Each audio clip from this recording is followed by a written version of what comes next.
আসসালামু আলাইকুম, সবাইকে নাহিদা অ্যান্ড কেয়া ব্লগে স্বাগতম। তো আজকে আপনাদের জন্য নিয়ে আসলাম ভাইং মাছের রেসিপি।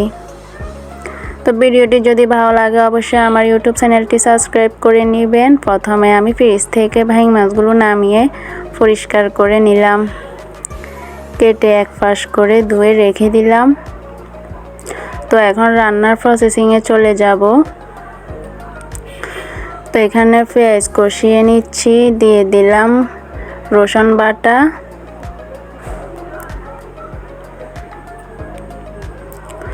তো এখন দিয়ে দিব হচ্ছে মরিচ বাটা সামান্য। তো এগুলাকে ভালো করে কষিয়ে নিব। তো আপনারা বাসায় একবার হলেও ট্রাই করে দেখবেন।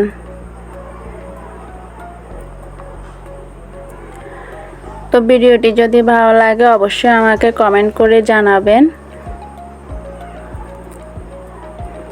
তো এখন কষিয়ে নিয়ে গুঁড়া মশলা দিয়ে দিব। তো ভিডিওটি না টেনে সম্পূর্ণ দেখতে থাকুন। তো এখন আমি দিয়ে দিব মরিচ গুঁড়ো,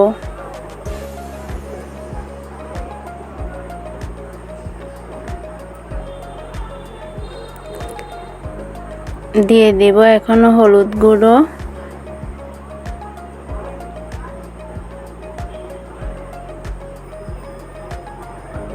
তো আপনারা আপনাদের পরিমাণ অনুযায়ী দিয়ে দিবেন। তো এখন দিয়ে দিচ্ছি জিরে গুঁড়ো।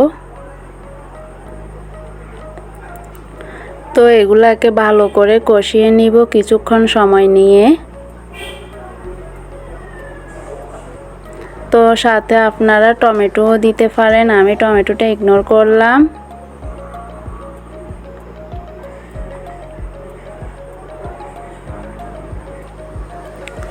তো এই যে কষানোর পর এখন হালকা নেড়ে ছেড়ে মাছগুলো দিয়ে দিব।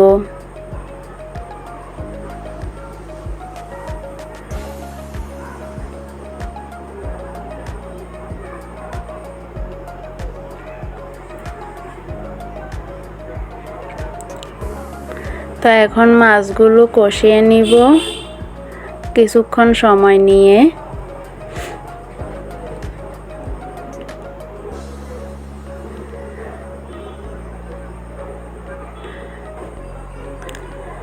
তো সবাই আমার ইউটিউব চ্যানেলটি সাবস্ক্রাইব করে পাশে থাকা বেল আইকনটি বাজিয়ে আমার পাশে থাকবেন। তো কিছুক্ষণ কষানোর পর আবার ফিরে আসলাম। তো আপনারা আপনাদের পরিমাণ অনুযায়ী জল দিয়ে দিবেন, আমি আমার পরিমাণ অনুযায়ী জল দিয়ে দিব এখন। তো সাথে আপনারা সবজি হিসাবে আলুও এড করতে পারেন, আমি আলু দিচ্ছি না এখন।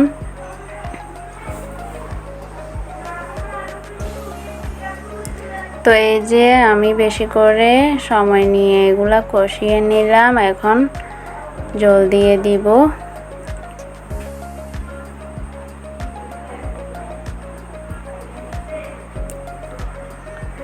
তো আপনারা কে কোথায় থেকে ভিডিওটি দেখতেছেন অবশ্যই আমাকে কমেন্ট করে জানাবেন।